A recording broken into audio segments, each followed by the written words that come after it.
Hi guys and welcome back to the channel Deepak Yadav Education. Welcome to the daily Hindu news and editorial analysis of 18th of March 2021. तो guys आज है तारीख 18 मार्च 2021 और है Thursday. देखेंगे आज का the Hindu complete newspaper. The Hindu complete newspaper को एनालाइज करेंगे, बट लेक्चर में आगे बढ़ने से पहले अगर आप लोग को एक कंप्लीट न्यूज़पेपर का पीडीएफ चाहिए तो क्या करना है, सबसे पहले डाउनलोड करना है टेलीग्राम और फिर जाकर सर्च बॉक्स में टाइप करना है Deepak Yadav education. As you can see आप लोग को ये चैनल मिल जाएगा, इस पर क्लिक करना और जाकर इस चैनल को ज्वाइन कर लेना। देखो, अगर आप लोगों को इस तरीके से ये चैनल नहीं मिलता है तो नीचे डिस्क्रिप्शन बॉक्स में आप सभी लोगों को टेलीग्राम का लिंक दे रखा है, यानी कि वो इसी चैनल का लिंक है। जैसे ही आप उस पर क्लिक करोगे ऑटोमेटिकली ये चैनल ओपन हो जाएगा, इसको जाकर ज्वाइन कर लेना। देखो, ज्वाइन करने से फ़ायदा क्या होगा, यहाँ पे आपको डेली द हिंदू न्यूज़पेपर मिल जाता है, डेली करंट अफेयर के वीडियो का पीडीएफ और बहुत सारे डिजिटल नोट्स। तो ये सारी चीज़ें मिलती हैं बिल्कुल फ्री में, तो जाकर इसको ज्वाइन करना बिल्कुल ना भूलें। चलो आगे बढ़ते हैं, और आगे बढ़ने से पहले हमेशा की तरह हम लोग अपने लेक्चर को एक मैप के क्वेश्चन के साथ स्टार्ट करेंगे। तो आज आप सभी लोगों को मैप में जाकर देखना है फिजी को। फिजी कहाँ पे लोकेटेड है, अगर हम बात करें इंडिया के कंपैरिजन में कहाँ पर है, प्लस इसके आसपास कौन कौन सी इंपॉर्टेंट कंट्रीज़ हैं, ये सभी चीज़ें आप लोगों को अच्छे से मैप में देखना है। फिर आकर नीचे कमेंट सेक्शन में टाइप करना है, जिससे आप लोग इसको लंबे समय तक याद रखोगे। चलो सबसे पहले देखते हैं आज का हमारा ये वाला आर्टिकल है। बात करी गई है कोविड-19 के बारे में। तो जैसा कि आप लोग को मालूम है, बहुत सारे राज्य ऐसे हैं जैसे कि महाराष्ट्र, केरला, पंजाब, हरियाणा, यहाँ सभी जगह पर कोविड-19 के केसेस डेली बेसिस पे बहुत तेज़ी से बढ़ रहे हैं। तो उसको देखते हुए हमारे प्राइम मिनिस्टर ने ये बोला है कि जल्द से जल्द हमें स्टेप उठाना पड़ेगा, ताकि हम लोग जो ये सेकेंड पीक बन रहा है, ये जो कोविड-19 का सेकेंड वेव आ रहा है, इसको हम लोग टैकल कर सकें, इससे हम लोग लड़ सकें। क्योंकि ऑब्वियस ही बात है, क्योंकि बहुत ही ज़्यादा केसेस निकल रहे हैं।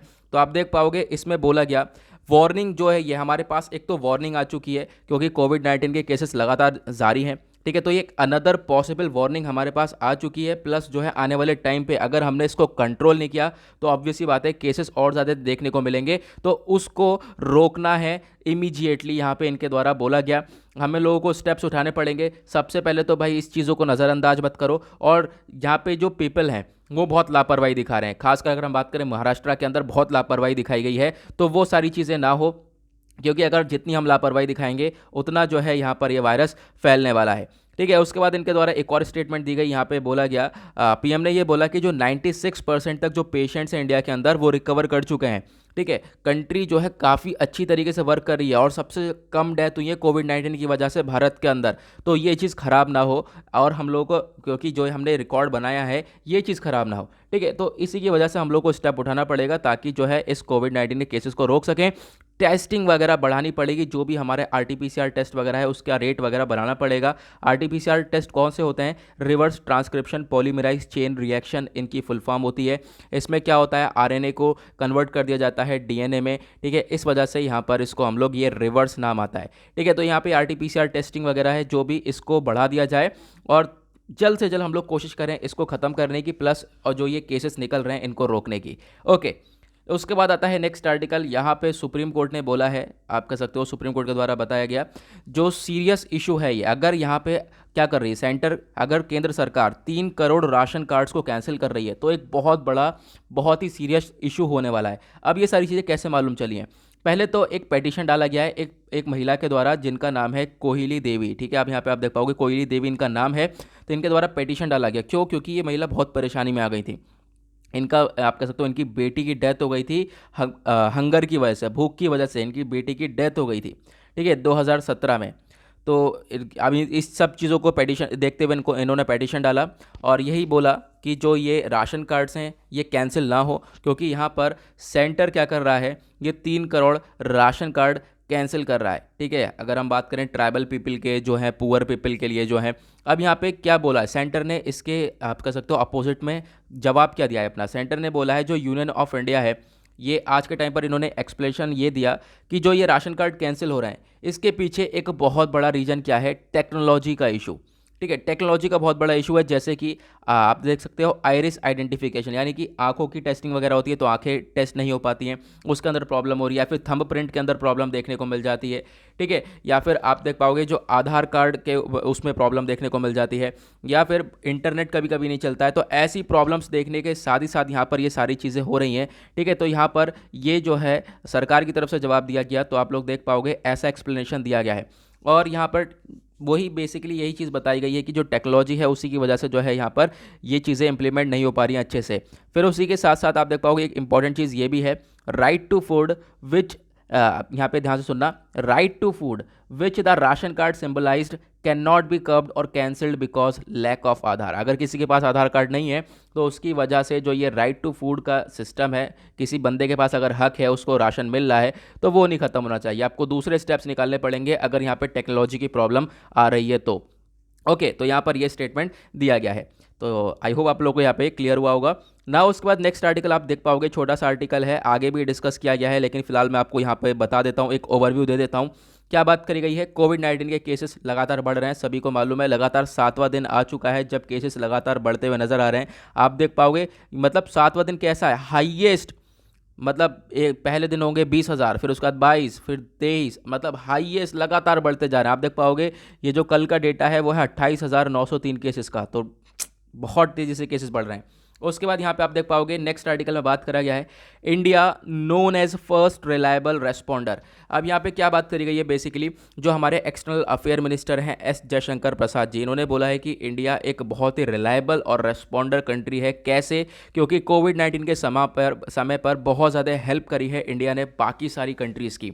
ठीक है, कैसे करी है ये सब हम लोग आगे डिस्कस करने वाले हैं, क्योंकि एक छोटा सा ओवरव्यू है, प्लस ये इसके ऊपर एक लेंदी आर्टिकल आया हुआ है आगे, तो हम लोग वहाँ पर इसके बारे में चर्चा करने वाले हैं। ओके, और उसके बाद यहाँ पे एक और आर्टिकल दे रखा है, आप देख पाओगे क्या बात करी गई है, no decision on national NRIC till now. तो जो यूनियन गवर्नमेंट है उन्होंने इन्फॉर्म किया राज्यसभा को कि वेडनेसडे में ये सब हुआ है, वेडनेसडे कल था हमारा, तो वेडनेसडे में इनको इन्फॉर्म करा गया कि अभी तक जो है कोई भी जो है स्टेप नहीं लिया गया है, कोई भी डिसीजन नहीं लिया गया है इस एनआरआईसी को प्रिपेयर करने के लिए। ठीक है, national register of Indian citizens को प्रिपेयर करने के लिए अभी तक कोई भी स्टेप नहीं लिया है। ये एनआरसी क्या है इसके बारे में थोड़ा सा देख लेते हैं हम लोग। यहाँ पे आप लोग देख पाओगे एनआरसी के बारे में, तो जो ये नेशनल रजिस्टर ऑफ सिटीजन है, ये एक register of all Indian citizens हैं। आप कह सकते हो इसके अंदर हम लोग क्या है, पहली बात तो आपको ये ध्यान रखना है, इसमें ये एक 2003 का अमेंडमेंट है। पहले यहाँ पे एक सिटीजनशिप एक्ट हुआ करता था 1955 का, फिर उसके अंदर अमेंडमेंट हुआ है। फिर अगर हम बात करें इसका मेन पर्पज़ क्या है, इसका मेन पर्पज़ है कि जितने भी सिटीजन्स हैं इंडिया के, उनको एक लीगलाइज, आप कह सकते हो लीगल सिटीजन्स ऑफ इंडिया को अलग करना, प्लस जो भी इलीगल माइग्रेंट्स हैं, यानी कि जो इलीगल तरीके से बाहर से आ चुका है अंदर, उन लोगों को आइडेंटिफाई करना कौन कौन है वो लोग, और उनको वापस से डिपोर्ट करना, वापस से वहाँ पर भेजना जहाँ से वो लोग आए हैं। ठीक है, और इसको आसाम में इंप्लीमेंट करना चालू कर दिया था 2013-14 के अंदर।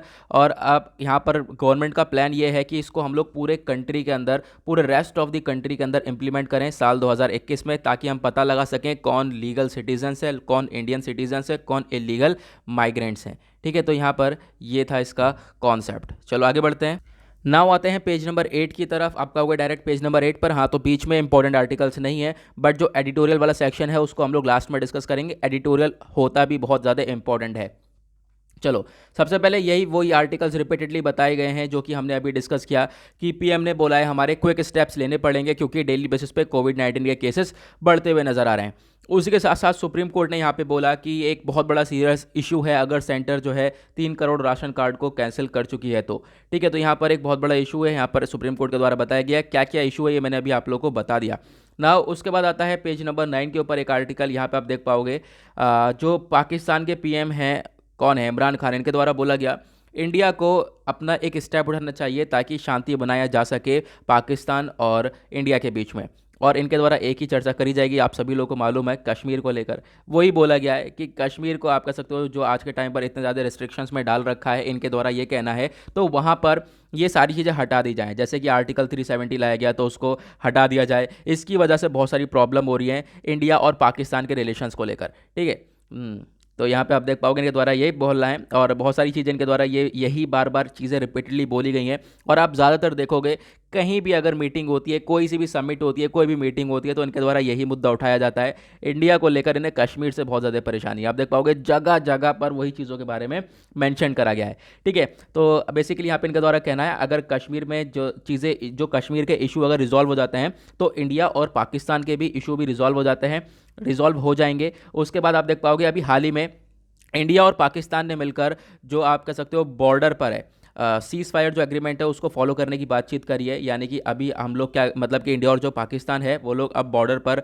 गोली नहीं चलाएंगे, कौन से वाले बॉर्डर पर? यह है LOC, लाइन ऑफ कंट्रोल वाला एरिया। ठीक है, लाइन ऑफ कंट्रोल वाला एरिया ध्यान रखना है। एक होता है LAC, वो है लाइन ऑफ एक्चुअल कंट्रोल, ये चाइना की साइड वाला है, तो ये वाला नहीं है। दोनों के बीच में डिफरेंस बहुत है। ये है line of control, line of control है पाकिस्तान की साइड वाला, और लाइन ऑफ एक्चुअल कंट्रोल है चाइना की साइड वाला।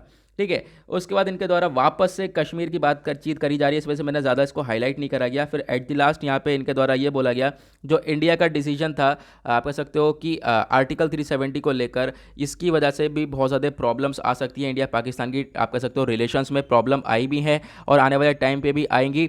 तो क्या करना पड़ेगा इंडिया को? कश्मीर के जो प्रॉब्लम्स चल रही हैं उनको सॉल्व करना पड़ेगा, देन जो है इंडिया और पाकिस्तान के बीच में जो टाइज़ हैं वो इंप्रूव हो सकते हैं। ठीक है, तो इनके द्वारा ये स्टेटमेंट है। नाउ पेज नंबर 10 की तरफ आते हैं, तो 10वें नंबर पर आप लोग यहाँ पर देखोगे एक आर्टिकल दे रखा है, बातचीत करी गई है, India known as first reliable responder, जैसा कि हमने अभी डिस्कस किया था पेज नंबर 1 पर।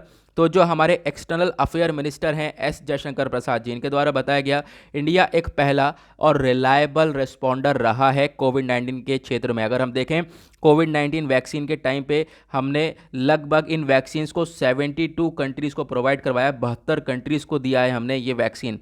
तो आप देख पाओगे इनके द्वारा ये कहना है, वेडनेसडे में इन्होंने ये सारी बातें कही हैं और बोला है। इससे अगर हम बात करें तो इंडिया ने एक बहुत ही अच्छा अपना गुडविल को डेवलप किया है, मतलब कि रेपुटेशन को डेवलप किया है। ठीक है, तो इनके द्वारा बोला गया एक रिलायबल रेस्पॉन्डर है, यानी एक जिम्मेदार है, प्लस इन्होंने मेड इन इंडिया वैक्सीन्स, आप कह सकते हो हमने वैक्सीन्स को मैन्युफैक्चर भी किया, प्लस उसके बाद हम लोगों ने बाकी सारी कंट्रीज़ को सप्लाई भी किया है। ठीक है, तो यहाँ पे इनके द्वारा ये स्टेटमेंट दी गई है। उसके बाद एक और इनके स्टेटमेंट में ये भी बोला गया, जो वैक्सीन मैत्री इनिशिएटिव है उसको भी यहाँ पर हम लोगों का काफ़ी बढ़िया से लेकर चले हैं। वैक्सीन मैत्री इनिशिएटिव के अंदर क्या है कि हमने वही चीज़ डिसाइड करी थी कि हम लोग बाकी सारी जो कंट्रीज़ हैं, नेबरिंग कंट्रीज़ हैं, हम लोग उन लोगों को जो वैक्सीन का प्रोवाइड करवाएंगे। ठीक है, तो वो वैक्सीन मैत्री इनिशिएटिव के अंदर आता है। मैत्री मतलब मित्र, मतलब फ्रेंड्स। ठीक है, तो जो नेबर कंट्रीज़ हैं उन सबको वैक्सीन प्रोवाइड करवाने की बात करी गई थी इस वैक्सीन मैत्री के अंदर, तो ये भी काफ़ी बढ़िया से आज के टाइम पर काम कर रहा है। उसके बाद इनके द्वारा ये भी बोला गया, जो ह्यूमैनिटेरियन असिस्टेंस है हमने ये प्रोवाइड करवाया है, डिज़ास्टर रिस्पांस दिया है, यानी कि हमने बहुत सारी मदद करी है बहुत सारी कंट्रीज़ की, खासकर येमेन, नेपाल, मोजाम्बिक, फिजी और भी बहुत सारी कंट्रीज़ हैं जिनकी हमने हेल्प करी है। तो इसी तरीके से यहाँ पर इंडिया एक रिलायबल रिस्पॉन्डर कहलाता है। ओके, नाउ आगे आते हैं नेक्स्ट आर्टिकल की तरफ, जो कि हमने अभी डिस्कस किया। बात करी गई है कोविड-19 के केसेस लगातार बढ़ रहे हैं और 7वां दिन है जब यहाँ पर केसेस लगातार बढ़ते हुए नजर आए। इंडिया ने रिपोर्ट कराए हैं 28,903 इन्फेक्शन पिछले 24 घंटे के अंदर, ये इतने केसेस निकल कर आए हैं। तो आप समझ सकते हो कि हाँ क्या मात्रा जा रही है इसकी, और आने वाले टाइम पे बढ़ते हुए नज़र आने वाले हैं। और उसके बाद नेक्स्ट आर्टिकल आप देख पाओगे, यहाँ पे बात करी गई है no outsider bought land in Jammu Kashmir. जो होम मिनिस्ट्री है उनके द्वारा बोला गया जम्मू कश्मीर के अंदर जो जम्मू कश्मीर के पीपल नहीं होंगे वो लोग जाकर वहाँ पर ज़मीन नहीं खरीद सकते। तो आप देख पाओगे नो आउटसाइडर, कोई भी बाहर का बंदा जाकर जम्मू कश्मीर में लैंड यानी कि ज़मीन को परचेज़ नहीं कर सकता है। इस तरह का स्टेटमेंट, और ये कोई नया नहीं है, ये बहुत पहले से लाया गया है। ठीक है, उसके बाद यहाँ पर बेसिकली क्या बोला गया है, देखो यहाँ पे क्या क्या बोला गया है। एक तो पहले जो यूनियन टेरिटरी है हमारी, ऑब्वियस सी बात है, आप लोगों को मालूम है जम्मू कश्मीर हमारी यूनियन टेरिटरी बन चुकी है। तो यहाँ पर बोला गया है 22,000 तो गवर्नमेंट जॉब्स प्रोवाइड होंगी, लेकिन अभी इसका रिक्रूटमेंट आने में अभी टाइम है, अभी रिक्रूटमेंट नहीं है इसका। उसके बाद अगर हम बात करें तो इसके साथ साथ ये भी बोला गया कोई बाहर का बंदा आके वहाँ पे ज़मीन नहीं लेगा। ठीक है, तो इसी के साथ क्या है, ये सब सुनते हुए मतलब कि वहाँ के लोगों को एक तरीके से प्रोटेक्शन दी जा रही है कि वहाँ के लोग बाहर ना निकल कर आएँ। ठीक है, तो एक तरीके से जो लोग बाहर आए हुए हैं वो लोग भी जाकर वापस जा रहे हैं, वापस रिटर्न हो रहे हैं कश्मीर में, क्योंकि उन्हें वहाँ पे थोड़े बहुत हम लोग बेनिफिट प्रोवाइड करवा रहे हैं। ठीक है, उसके बाद नेक्स्ट आर्टिकल आप लोग देख पाओगे, यहाँ पर बात करी गई है, काफ़ी तेज़ी से हम लोग चल रहे हैं क्योंकि आर्टिकल्स में कुछ मतलब जो इंपॉर्टेंट चीज़ है हम लोग वहाँ पर उसके ऊपर नज़र मार रहे हैं। ठीक है, और थोड़ी सी स्पीड भी मैंने पकड़ रखी है आज, क्योंकि ऑब्वियसली बात है थोड़ा सा लेट है, हम लोग 6:30 हो रहे हैं इस समय, तो थोड़ा सा लेट है, उस वजह से मैंने अपनी स्पीड भी यहाँ पर पकड़ रखी है। ओके, नाउ यहाँ पे बात करते हैं नेक्स्ट आर्टिकल में बात करी गई है जो DGC है वो एक्शन लेगा या एक्शन ले भी रहा है, किस चीज़ के लिए, अगर कोई इम्प्रॉपर यूज़ कर रहा है मास्क का या फिर मास्क नहीं लगा रहा है कहाँ पर, फ्लाइट्स के अंदर, तो उसके खिलाफ एक्शन लिया जाएगा, ऐसा DGCA ने पूरी तरह से बोल दिया है। ठीक है, और करना भी चाहिए क्योंकि केसेस तेज़ी से बढ़ भी रहे हैं। नाउ अगर हम लोग यहाँ पर देखें DGCA क्या है, तो DGCA की फुल फॉर्म है directorate general of civil aviation. अब इसका काम क्या है, काम इसका ये है, पहले तो देख लो ये एक स्टैट्यूटरी बॉडी है, इसको कब बनाया गया था, इसको बनाया गया था, एयरक्राफ्ट अमेंडमेंट बिल 2020 के तहत इसको बनाया गया था। इसका मेन काम है अगर कोई एरोप्लेन का एक्सीडेंट वगैरह हो जाता है, ठीक है, तो उसको इन्वेस्टिगेट करा जाता है, कोई इंसिडेंट है उसको इन्वेस्टिगेट करा जाता है, पूरी तरीके से रेगुलेट करता है ये डीजीसी है हमारा, ठीक है। और उसके साथ साथ यहाँ पे बहुत इंपॉर्टेंट चीज़ है, इसका हेडक्वार्टर है न्यू दिल्ली के अंदर। और जो गवर्नमेंट ऑफ इंडिया है वो आज के टाइम पर ये प्लान कर रहा है कि हम डीजीसीए को रिप्लेस कर देंगे सीएए से, सिविल एविएशन अथॉरिटी से, ठीक है। तो यहाँ पे ये चीज़ें हैं, तो आप लोगों को इसके बारे में ध्यान रखना है, क्योंकि डायरेक्टली क्वेश्चन जो है बॉडीज़ के बारे में बन जाते हैं, जैसे कि डीजीसीए से बन जाता है, और एनजीटी जैसे है नेशनल ग्रीन ट्रिब्यूनल, तो कहीं कहीं पर इन सब का जिक्र हो तो बॉडी के बारे में ज़रूर जाना करो, क्योंकि न्यूज़ तो आप लोगों को पता चल जाएगी कि हाँ डीजीसीए ने ये स्टेप उठाया। डीजीसीए है क्या, इसके बारे में ज़रूर पता करके रखा करो। और उसके बाद आगे बढ़ते हैं पेज नंबर 11-12 पर। ये पूरी तरह से एडवर्टीजमेंट भरे पड़े होते हैं, हम लोगों ने देखा है पहले भी। 13 पर देखेंगे, वर्ल्ड सेक्शन पे इंपॉर्टेंट आर्टिकल आता है ये वाला, और यहाँ पर बातचीत करी गई है कि जो आप कह सकते हो अभी अमेरिका ने डिसाइड क्या करा था, यूएसए ने डिसाइड किया था अफगानिस्तान से जो ये अपने ट्रूप्स हैं, अपने जवानों को निकाल देंगे 1 मई तक। लेकिन यहाँ पर अभी ये थोड़ा सा भारी लग रहा है, टफ लग रहा है, कि अभी तो ऐसा लग रहा है कि इम्प्लीमेंट नहीं हो पाएंगी चीज़ें, 1 मई तक ये लोग नहीं निकाल पाएंगे। अब यार यहाँ पर क्या प्रॉब्लम क्या क्रिएट हो रही है, अफगानिस्तान के अंदर एक बहुत बड़ी प्रॉब्लम क्रिएट हो रही है, और ये कोई नई प्रॉब्लम नहीं है, कईयों साल पुरानी प्रॉब्लम है। अफगानिस्तान के अंदर एक छोटा सा प्रॉब्लम है, अभी आपको बताता हूँ। प्रॉब्लम तो बड़ा है, मैं छोटे से तरीके से बताता हूँ, ठीक है ना। यहाँ पे अफगानिस्तान के अंदर क्या क्या है, सबसे पहले तो देखो, सबसे पहले क्या है, अफगानिस्तान की गवर्नमेंट है एक तरफ, दूसरी तरफ है तालिबान, ठीक है, एक मुस्लिम ऑर्गेनाइजेशन है, दूसरी तरफ है तालिबान। अब अफगानिस्तान गवर्नमेंट और तालिबान इन दोनों के बीच में डिस्प्यूट रहता है बहुत टाइम से। तालिबान चाहता है कि हमारी तरीके से जो भी कह सकते हैं जो भी रूल्स वगैरह हो अफगानिस्तान के अंदर, वो तालिबान की तरीके से हों, ठीक है। लेकिन अफगानिस्तान क्या चाहता है, जो गवर्नमेंट है वहाँ की, वो कॉन्स्टिट्यूशन के हिसाब से चलना चाहती है वहाँ के। अब इन्हीं दोनों के बीच में ये डिस्प्यूट रहता है, प्लस आपस में बहुत सारे लोग मरते भी रहते हैं, तालिबान से इधर से लोग मार देते हैं, इधर से उधर के लोग मार देते हैं। तो ये प्रॉब्लम बहुत टाइम से क्रिएट हो रही है, ठीक है। अब यहाँ पर इसी चीज़ के लिए पहले भी जो यूएसए के ट्रूप्स वगैरह यहाँ पे फंसे हुए हैं, ठीक है, ट्रूप्स को भेज दिया गया था। एक ये हिस्ट्री है, अगर आप लोग को हिस्ट्री जाननी है ना, तो कम से कम मुझे 45 से 1 घंटा लगाना पड़ेगा इस पूरी की पूरी हिस्ट्री को समझाने के लिए। तो एक काम करो, यूट्यूब पे लॉट्स ऑफ वीडियो पड़े हुए हैं, वहाँ पे जाकर आप लोग आराम से देख लेना, अफगानिस्तान तालिबान का कॉन्फ्लिक्ट मिलेगा, वहाँ पे ईजिली आपको मिल जाएगा, वहाँ पे जाकर ज़रूर देखो, क्योंकि बहुत टाइम लग जाएगा इसको समझाने में, क्योंकि और बेसिक भी क्लियर नहीं होगा। तो ये बेसिकली क्या हुआ था, ये सब आप लोगों को मालूम चल जाएगा, ठीक है, कि देखो मालूम चल जाएगा ना, तो आपका बेसिक क्लियर हो जाएगा। तो यहाँ पे बेसिकली क्या हुआ था, बहुत पहले एक सिचुएशन क्रिएट हुई थी, फिर अफगानिस्तान ने अपने ट्रूप्स भेज दिए थे ताकि तालिबान को कंट्रोल कर पाए वो अफगानिस्तान के अंदर। लेकिन फिर उसके बाद वो जो ट्रूप्स है वो वहीं पर रह गए, और ट्रूप्स वहाँ पर रह गए तब से जब बैराक ओबामा का टाइम आ गया, प्लस डोनाल्ड ट्रंप का टाइम आ गया, ये सब का टाइम आ गया, कोई भी वहाँ से वो ट्रूप्स को निकाल नहीं पाया। अब जो बाइडन आ गए, जो बाइडन की कोशिश ये है कि वहाँ से अपने ट्रूप्स को निकाल लें, ठीक है। तो काफ़ी हद तक यहाँ पर कोशिश ये है, तो उसी को देखते हुए बोला जा रहा है कि 1 मई तक ये निकाल लेंगे, लेकिन 1 मई तक मुश्किल लग रहा है कि यहाँ पर ये ट्रूप्स को अपने वापस से विड्रॉ कर पाएंगे, क्योंकि सिचुएशन अभी भी अफगानिस्तान गवर्नमेंट प्लस तालिबान के बीच में ऐसी की ऐसी ही है, ठीक है। तो यहाँ पे आई होप मैंने इजी शब्द में समझा दिया होगा, लेकिन एक बार ज़रूर जाकर इसकी हिस्ट्री ज़रूर पढ़ लेना, बहुत ज़्यादा इंपॉर्टेंट बन जाता है। नाउ पेज नंबर 14 पे देखेंगे, that is business section, economy से रिलेटेड क्या आर्टिकल है। सबसे पहले यहाँ पे बात करी गई है एनपीए के बारे में। तो हमें लग रहा है साल 2021 में जो एनपीए है वो थोड़ा सा बढ़ता हुआ नज़र आने वाला है। एनपीए क्या होता है, नॉन परफॉर्मिंग एसेट्स। अब यहाँ पर ये क्या है, ये देखो होता क्या है इसके अंदर, इसमें इसकी वजह से ना बैंक काफ़ी ज़्यादा क्राइसिस में आ जाता है। आप पिछले एग्जाम्पल देख सकते हो, जैसे कि येस बैंक हो गया, और भी बहुत सारे बैंक हो गए जो कि एनपीए क्राइसिस में आ जाते हैं। अब ये एनपीए देखो, नॉन परफॉर्मिंग एसेट होता क्या है, सबसे पहले हम लोग जान लेते हैं बैंक वर्क कैसे करता है। मान लो ये बैंक है, ये बैंक कैसे वर्क करता है, यहाँ पे हम लोग हैं कस्टमर, यहाँ पे मैं लिख देता हूँ, कस्टमर जाके अपना पैसा डिपॉजिट करते हैं, ठीक है, यहाँ पर बैंक में डिपॉजिट करते हैं, सभी लोग पैसा जमा करते हैं। अब बैंक यहाँ पे पैसा रखता है, ठीक है, हम लोगों को इसके बदले में क्या देता है, इंटरेस्ट देता है। इंटरेस्ट बहुत कम रेट में इंटरेस्ट देता है, बहुत कम रेट में इंटरेस्ट देता है, ध्यान से सुनना। अब उसके बाद यहाँ पे जो पैसा इसके पास आया बैंक के पास, इसने क्या करा, उठा के बड़े बड़े इंडस्ट्रियलिस्ट को दे दिया। जो भी चाहता है कि यहाँ अपनी कंपनीज वगैरह को मैन्युफैक्चर करना चाहता है, इंडस्ट्रीज लगाना चाहता है, बड़े बड़े इंडस्ट्रियलिस्ट जो भी आ गए, वो यहाँ से बैंक से लोन लेते हैं, ठीक है, लोन लेते हैं ना। अब लोन लेने के बाद वो लोग जो इनको देते हैं रिटर्न में, ये भी इंटरेस्ट लेगा। फिर बैंक, जब बैंक पैसा दे रहा है तो इंटरेस्ट तो लेगा। अब इंटरेस्ट लेते हैं ये लोग बहुत ही ज़्यादा हाई रेट में इंटरेस्ट लेते हैं, और हम लोग को लो रेट में इंटरेस्ट देते हैं। तो इसके बीच का जो डिफरेंस है वो बैंक की इनकम हो गई, बैंक वहाँ से कमा लेता है। ठीक है, क्योंकि यहाँ पे इनसे पैसा ज़्यादा लिया है, हम लोग को जो ब्याज है वो कम दिया है, आपका पैसा तो मिल जाएगा प्लस ब्याज भी मिल जाएगा। ठीक है, क्योंकि ये पैसा इसके पास भी है। नाउ अब यहाँ पे जो ये इंडस्ट्रियलिस्ट जो भी पैसा लेकर गया है, होता क्या है, अब मान लो उसका काम नहीं चला, इंडस्ट्री उसने लगा दी और काम पिट गया, या फिर उसके फैक्ट्री में आग लग गई, कुछ भी हो गया, तो बड़ा नुकसान हो गया। अब वो हो गया इंसॉल्वेंट, इंसॉल्वेंट मतलब दिवालिया हो गया। अब क्या हुआ, जब इंसॉल्वेंट हो गया तो वो कहाँ से देगा बैंक को पैसा, नहीं दे पाएगा, ना ही यहाँ पर पैसे लोन ही आ पाया, ना ही ब्याज ही आ पाया। तो क्या हो गया, ये पड़ गया नॉन परफॉर्मिंग लोन या फिर नॉन परफॉर्मिंग एसेट, ये क्राइसिस हो जाता है। ठीक है, तो इसकी वजह से प्रॉब्लम्स देखने को मिलती है, बैंक क्राइसिस में आ जाता है, बैंक के पास पैसा नहीं है, फिर बैंक अपने कस्टमर को कहाँ से पैसा देगा।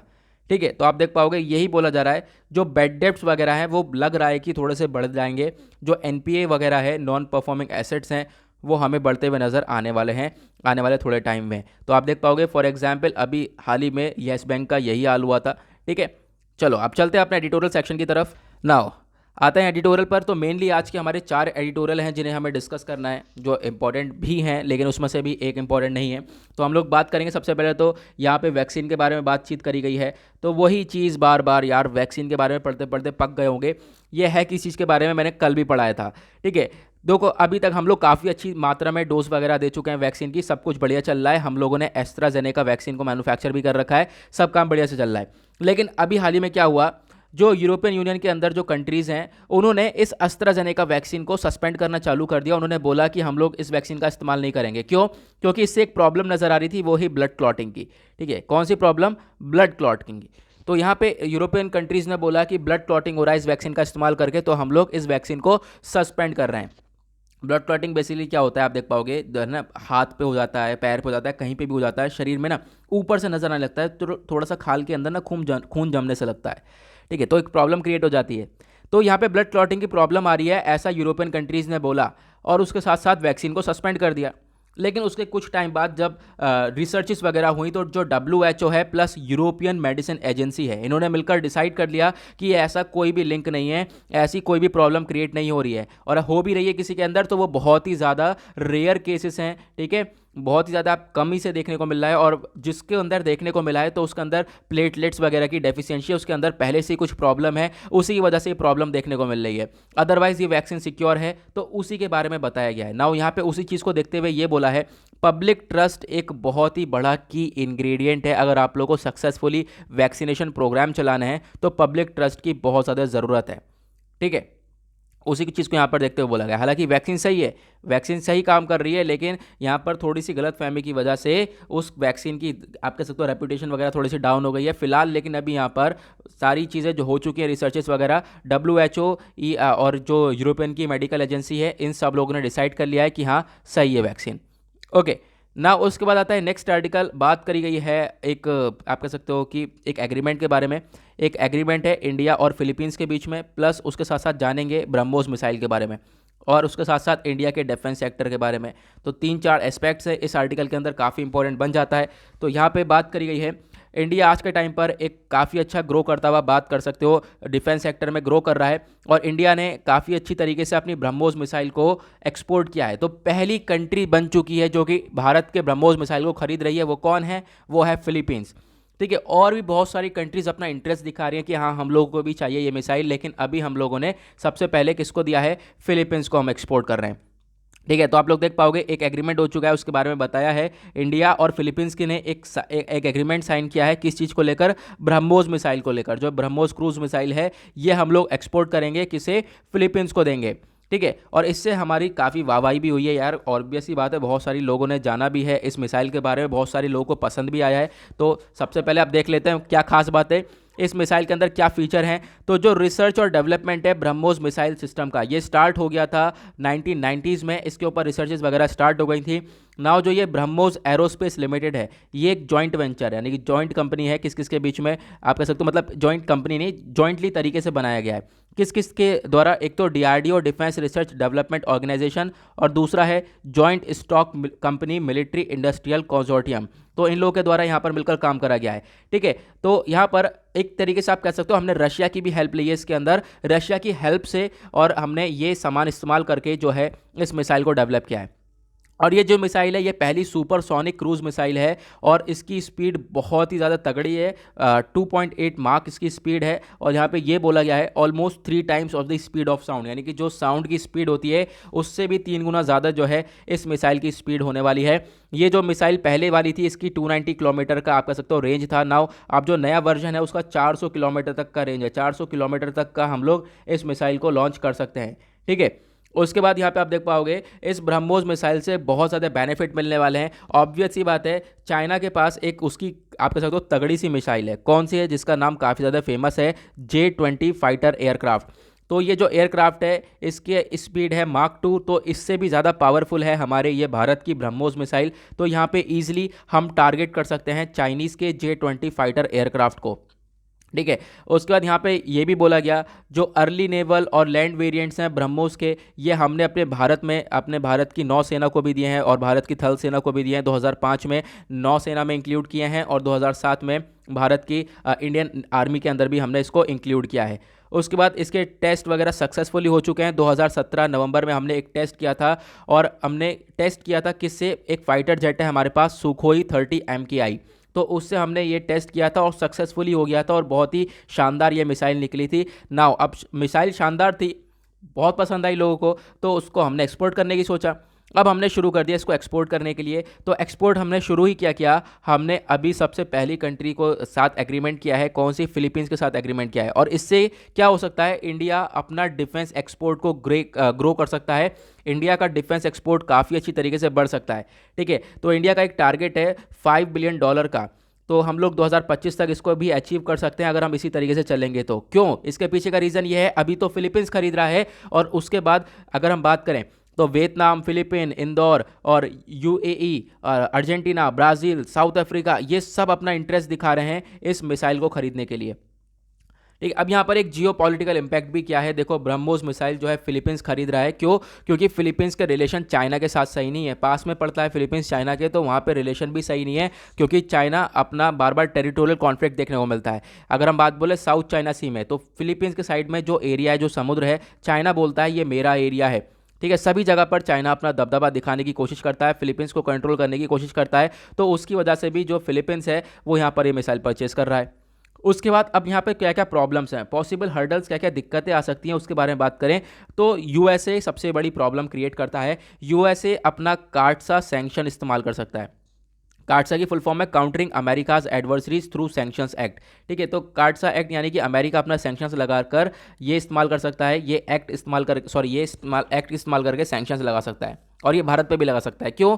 क्योंकि रशिया के खिलाफ है। अमेरिका चाहेगा कि यार कि हम लोगों से खरीदो, अमेरिका तो यही चाहेगा ना कि हम लोगों से खरीदो जो भी चीज़ें हैं, तो बाकी सारी कंट्रीज़ के ऊपर भी लग सकता है, भारत के ऊपर भी लग सकता है। भारत के ऊपर क्यों लग सकता है? क्योंकि जो ये हमने ब्रह्मोस मिसाइल बनाई है इसमें 65% तक जो भी कंपोनेंट है वो हमने आप कह सकते हो लिया है, किससे प्रोवाइड करवाया? NPO ने। NPO क्या है? आप देख पाओगे मैशिनोस त्रियोनिया, और ये एक्सपोर्ट है, आप कह सकते हो कि क्या है, रशिया का एक इनिशिएटिव है, ठीक है। तो यहाँ पर हमने एक तरीके से रशिया से चीज़ ले रहे हैं। NPO क्या है? वन ऑफ दी, आप देख पाओगे NPO क्या है, ये one of the listed Russian entity है। तो इसकी वजह से यानी कि अमेरिका सोचेगा कि हाँ रशिया से प्रोडक्ट ले रहे हैं ये सारा सामान, ठीक है। तो यहाँ पर अमेरिका कार्टसा सैंक्शंस लगा सकता है इंडिया के ऊपर भी। तो ये पॉसिबल कुछ यहाँ पे प्रॉब्लम्स हैं, हर्डल्स हैं, ठीक है, यहाँ पे ये बताया गया। उसके बाद यहाँ पे आप देख पाओगे और भी चीज़ें हैं कि जो ब्रह्मोस है include a mobile command 4 missile launcher. अरे सॉरी एक सेकेंड, हम लोग ऊपर एक चीज़ मिस कर दिए शायद, नहीं हाँ यहाँ पर ही सही है। तो दूसरी प्रॉब्लम क्या है? दूसरी प्रॉब्लम यह है ब्रह्मोस के लिए बहुत सारी चीज़ें चाहिए हम लोग को, जैसे कि मोबाइल कमांड चाहिए, मोबाइल कमांड पोस्ट चाहिए, मिसाइल लॉन्चर व्हीकल चाहिए, क्योंकि इस मिसाइल को लॉन्च कैसे करोगे उसका व्हीकल भी चाहिए, बहुत सारी मिसाइल कैरियर्स चाहिए, ठीक है। और इसके लिए बहुत सारा पैसा चाहिए। पैसा आप देखोगे लगभग यहाँ पर $257 बिलियन चाहिए। तो अभी कोविड-19 के टाइम पर कंट्रीज़ के पास वैसे ही पैसा नहीं है। तो यहाँ पे बोला ये जा रहा है कि जो ब्रह्मोस मिसाइल है वो थोड़ी सी प्रॉब्लम इस वजह से क्रिएट कर सकता है क्योंकि लोगों के पास पैसा नहीं है और हमें ये सारा सामान चाहिए होगा, तो उसकी वजह से भी थोड़ी सी प्रॉब्लम क्रिएट हो सकती है। आई होप आप लोगों को सारी चीज़ें क्लियर हुई होंगी। नाउ आते हैं नेक्स्ट आर्टिकल की तरफ। तो यहाँ पर अगला आर्टिकल बात करता है म्यांमार के बारे में। तो हम लोग काफ़ी बार डिस्कस कर चुके हैं म्यांमार के बारे में। तो बेसिकली यहाँ पर कुछ नहीं है। तो बेसिकली क्या बोला गया है, तो म्यांमार के अंदर अभी आप लोग को मालूम है मिलिट्री रूल आ चुका है। तो मिलिट्री अपना दबदबा बना रखा है, और जो वहाँ पे डेमोक्रेटिकली इलेक्टेड पॉलिटिकल पार्टी थी उसको हटा दिया गया है। ठीक है, तो वहाँ पर मिलिट्री का रूल चल रहा है। तो यार मैं भी पता है सोने से पहले सोचता हूँ यार कल कल म्यांमार का इशू ना आ जाए न्यूज़पेपर में, और रोज़ाना म्यांमार का इशू देखने को मिल रहा है ना। सपने में भी म्यांमार का इशू घूम रहा होगा, इतनी बार पढ़ लिया होगा। तो यहाँ पे बेसिकली क्या है, बोला ये जा रहा है म्यांमार के अंदर लोग जो है काफ़ी अच्छी तरीके से प्रोटेस्ट कर रहे हैं। कोई यहाँ पर वॉयलेंस नहीं देखा गया है, ठीक है, कोई हिंसा नहीं देखी गई है। हिंसा कैसी हो रही है, मतलब मिलिट्री की तरफ से जो है आपस में मतलब मार दिया गया है लोगों को। जो मिलिट्री रूल है, मिलिट्री की तरफ से मार दिया गया है लोगों को, जो प्रोटेस्टर है उनको मार दिया गया है। वैसे कोई हिंसा क्रिएट नहीं हो रही है। तो एक बहुत अच्छी प्रॉब्लम है। तो बहुत अच्छी प्रॉब्लम नहीं, बहुत अच्छा सॉल्यूशन है। तो यहाँ पे बेसिकली ये बोला जा रहा है कि जो ये स्टेप है, जो नॉन वायलेंस का स्टेप उठाया इन लोगों ने, ये गांधी जी का मार्ग है। ठीक है, तो ये गांधी जी का रूट है। तो काफ़ी बढ़िया स्टेप यहाँ पर ये तरीके से उठा रहे हैं। और आप देख पाओगे जो म्यांमार की पहले जो जो पार्टी हुआ करती थी, इलेक्टेड पार्टी हुआ करती थी, उसकी लीडर थी ऑन्ग सुन सू की। तो ये आंग सुन सू की ये हैं, आप कह सकते हो इनको नोबल पीस प्राइज़ भी मिला हुआ है 1991 में। तो इन्होंने भी काफ़ी अच्छी तरीके से समझाया है लोगों को कि हाँ आप लोगों को वायलेंस क्रिएट नहीं कर रहा है। और जो नॉन वायलेंस है इसका मतलब होता है पॉजिटिव एक्शंस, आप सही चल रहे हो। ठीक है, अगर आप हिंसा नहीं क्रिएट कर रहे हो, अपना पीसफुली जो काम कर रहे हो, तो आप सही चल रहे हो और अच्छी तरीके से आप लोग कर भी सकते हो। तो वही बेसिकली बताया गया है, नॉन वायलेंस से ही यहाँ पर आज के टाइम पर जो है प्रोटेस्ट करा जा रहा है म्यांमार के अंदर। तो काफ़ी बढ़िया बात यहाँ पर बोली गई है। ओके, ज़्यादा इसके अंदर और कुछ नहीं है। आते हैं मोस्ट इंपॉर्टेंट आर्टिकल की तरफ। और यहाँ पे क्या बोला गया है, सरकार हमारी आज के टाइम पर जो पब्लिक सेक्टर बैंक्स हैं उनको प्राइवेटाइज कर रही है। उसके पीछे क्या रीज़न है यहाँ पे बात करने वाले हैं। तो यहाँ पे क्यों प्राइवेटाइज किया जा रहा है, तो आप देख पाओगे सबसे पहले तो जो पब्लिक सेक्टर बैंक है, यानी कि पहले बैंक्स के बारे में पढ़ लेते हैं, हम क्लासीफाई देख लेते हैं। यहाँ पे एक मैंने फोटो शेयर किया हुआ है। तो यहाँ पे आप लोग देख पाओगे जो बैंक का क्लासिफिकेशन देखें तो कमर्शियल बैंक होते हैं, स्मॉल फाइनेंस बैंक होता है, पेमेंट्स बैंक होता है, कोऑपरेटिव बैंक होता है, जो यहाँ पे गाँव में देखने को मिलता है, ग्रामीण बैंक होते हैं। कमर्शियल बैंक के अंदर आते हैं public sector bank, foreign bank, private sector bank और आरआरबी। पब्लिक सेक्टर बैंक के अंदर आप समझ सकते हो एसबीआई वगैरह जो भी बैंक्स आ गए हमारे, जहां पर गवर्नमेंट का भी कंट्रोल होता है, गवर्नमेंट का जो शेयर है वो ज़्यादा होता है। ठीक है, तो यहाँ पे जो पब्लिक सेक्टर बैंक है, आई होप आप लोग को यहाँ पे पब्लिक सेक्टर बैंक के बारे में क्लियर हुआ होगा। नाउ अब यहाँ पे क्या बोला गया है, यहाँ पे बोला गया है आज के टाइम पर, हमने अभी जब रिसेंटली बजट सेशन आया था और बजट सेशन में भी डिस्कस ये करा गया, जो पब्लिक सेक्टर बैंक है उनको क्या कर दिया जाएगा, उनको प्राइवेटाइज कर दिया जाएगा, प्राइवेट के हाथ में दे दिया जाएगा, यानी डिसइन्वेस्टमेंट कर दिया जाएगा, उनके शेयर दे दिए जाएंगे, प्राइवेट वाली कंपनीज अब चलाएंगी उनको। ठीक है, उसके पीछे यहाँ पे असली आर्टिकल शुरू हुआ है यहाँ से। तो आप देख पाओगे पहले जो है पहले जो बैंक्स वगैरह की ब्रांचेस कम हुआ करती थी, धीरे धीरे इन बैंक की ब्रांचेस बढ़ती हुई चली गई, जिसकी वजह से हम लोग बात करते हैं काफ़ी बढ़िया भी है। प्लस जो ये पब्लिक सेक्टर बैंक है ये एक जरिया है हमारी भारत की इकोनॉमी की ग्रोथ का, यानी कि भारत की जो इकोनॉमी है वो भी ग्रो करती है इन पब्लिक सेक्टर की बैंक की वजह से। और लोगों का कॉन्फिडेंस होता है, लोग अपना पैसा जमा करते हैं बैंक के अंदर, तो एक कॉन्फिडेंस भी जमा रहता है। ठीक है, लोगों का एक कॉन्फिडेंस भी काफ़ी अच्छी तरीके से लेवल पर बिल्डअप रहता है। तो ये सारी चीज़ें अच्छी तरीके से बनी भी रहती हैं। लेकिन अगर यहाँ पे इन बैंक्स को प्राइवेटाइज कर दिया जाएगा तो ये सब चीज़ें जो है ख़राब होती हुई नज़र आ जाएंगी।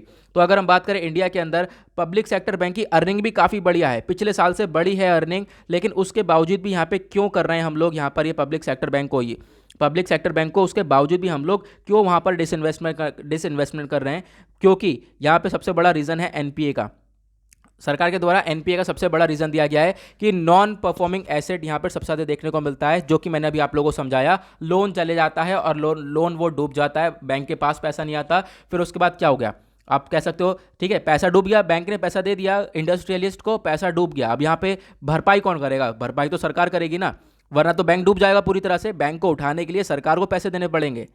तो सरकार यहाँ पे इस तरीके से अपनी सोच रखते हुए जो है इन बैंक को प्राइवेटाइज कर रही है। तो आप देख पाओगे बोला गया है, it is unfair to blame PSBs alone for the alarming और द राइज ऑफ एनपीए, यानी कि अगर आप लोग यहाँ पे पीएसबी ये जो पब्लिक सेक्टर बैंक है इसको आप लोग एनपीए को देखते हुए, यानी कि ये जो बैड लोन्स जिसको हम लोग बोलते हैं, इसको देखते हुए आप अगर प्राइवेटाइज कर रहे हो तो ये बहुत ही गलत स्टेप है। इसके बजाय आप लोग यहाँ पर स्टेप उठा सकते हो कि अगर किसी ने ये एनपीए लिया है, आपको रिकवरी लॉज लाने चाहिए कि हम लोग किस तरीके से उस इंडस्ट्रियलिस्ट से पैसे ले सकते हैं उसके लिए कानून लेकर आओ, उसके आप क्रिमिनल एक्शन लगा सकते हो, जो भी डिफॉल्टर है उसके अगेंस्ट स्टेप उठा सकते हो, तो नई नई चीज़ें लेकर आ सकते हो। अब सरकार हो तो नई नई चीज़ें, नए कानून लेकर आ सकते हो, लेकिन नहीं, यहाँ पे सरकार अपने माथे से ये चीज़ें हटाना चाहती है, ठीक है। और यहाँ पे बेसिकली कहना चाहती है कि जो पब्लिक सेक्टर बैंक है इसको प्राइवेटाइज कर दिया जाए। तो यहाँ पे आप देख पाओगे वही चीज़ें बताई गई हैं, जो भी वाइल्डफुल डिफॉल्टर्स हैं, विलफुल डिफॉल्टर्स वगैरह हैं, उन लोगों के ऊपर क्रिमिनल ऑफेंसेस लग सकते हैं, उनके ऊपर चार्जेस लगा सकते हो ताकि वो पैसा वापस से रिकवर कर दें, जैसे तैसे उनको करना पड़ेगा। लेकिन यहाँ पर आप लोग अगर ये चीज़ इस प्रॉब्लम से, इस छोटी सी प्रॉब्लम से जो पब्लिक सेक्टर बैंक है उनको प्राइवेटाइज कर रहे हो, तो ये बहुत गलत स्टेप है। तो आप देख पाओगे यहाँ पे जो प्राइवेटाइजेशन है पब्लिक सेक्टर बैंक्स का, ये कोई आप कह सकते हो सॉल्यूशन नहीं है in banking sector of India का। तो यहाँ पे बेसिकली जो भी ये ऑथर है इनके द्वारा ये सारी चीज़ें बोली गई हैं कि जो आज के टाइम पर सरकार कर रही है बैंक्स को लेकर, जो प्राइवेटाइजेशन कर रही है वो ज़्यादा सही नहीं है। तो आई होप आप लोग यहाँ पे सारी चीज़ें क्लियर हो गई होंगी। नाउ मिलेंगे आप लोगों से नेक्स्ट वीडियो में। आज के लिए bye bye, have a nice day.